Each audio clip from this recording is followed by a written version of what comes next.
বিসমিল্লাহির রহমানির রহিম।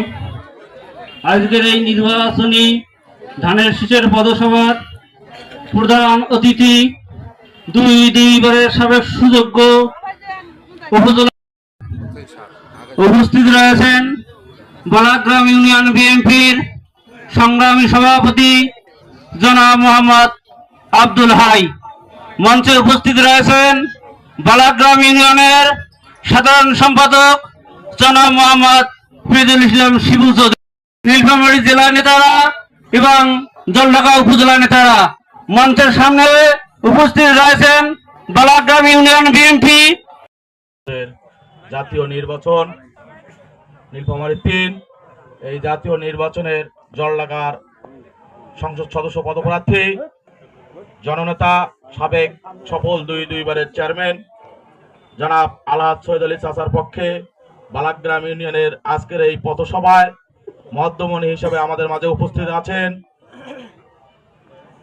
দেশ নায়ক তারেক রহমানের আত্মভাজন, জলঢাকা উপজেলা পরিষদের সাবেক সফল দুইবারের। এরা হচ্ছে পাকিস্তানপন্থী। তারপরে কি হলো, এই শহীদ প্রেসিডেন্ট জিয়াউর রহমান স্বাধীনের সময় যখন দেশ স্বাধীন হইল তখন এরা জামাতের ঘর জীবনের ভয়ে কোথায় পালাইলো? পাকিস্তান পালাইলো। কাজী কাদের, গোলাম আজম, আরো কত নেতা পালাইছে পাকিস্তান। সেই পাকিস্তান থেকে তার নাগরিকতা বাংলাদেশ থেকে বাতিল হইল, নাগরিকতা দিল এবং দল করার সুযোগ দিল। কে সুযোগ দিল? জিয়াউর রহমান। সেই জিয়াউর রহমান আজকে সুযোগ দেওয়ার পর ধানের শীষ মার্কায় জামাতে ইসলামের প্রার্থী জনাব আইজুর রহমানের কারণে আমরা একটা মামলা খেলাম, রাষ্ট্রদ্রোহী মামলা। একসাথে জেলও থাকলাম, একে বেডে ছিলাম, জেল টেল ঘাটি বেড়াইলাম 17 বছর। তার আগেও বিএনপির সঙ্গে জামাত জোট। আমার নাম জানেন? আমার বাবার নাম জানেন? আমার বাবার নাম কি বলেন তো? আচ্ছা, আমাদের প্রার্থীকে চেনেন? প্রার্থীর নাম জানেন? প্রার্থীর বাড়িঘর চেনেন?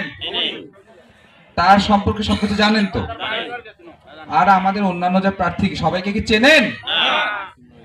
তাদের কার নাম কি, কার বাবার নাম কি, কার দাদার নাম কি, এটা কি আপনারা জানেন? সর্বপ্রথম হচ্ছে এই কথাটা বলতে চাই, পরীক্ষা দিতে গেলে আগে আইডি কার্ড লাগে, তাই না?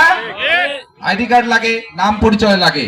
আমরা যাকে ভোট দিব ওখানে ডেকেছে এবং ওখানে যিনি ছিলেন উনি হলো ডিজিএফআই ডাইরেক্টর, ঢাকা থেকে আসছেন। ব্রিগেডিয়ার কি যেন নাম, নামটা কি,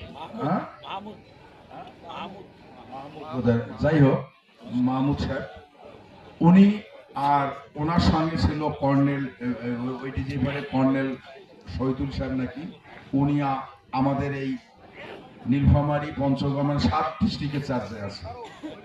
ওনাদের সামনে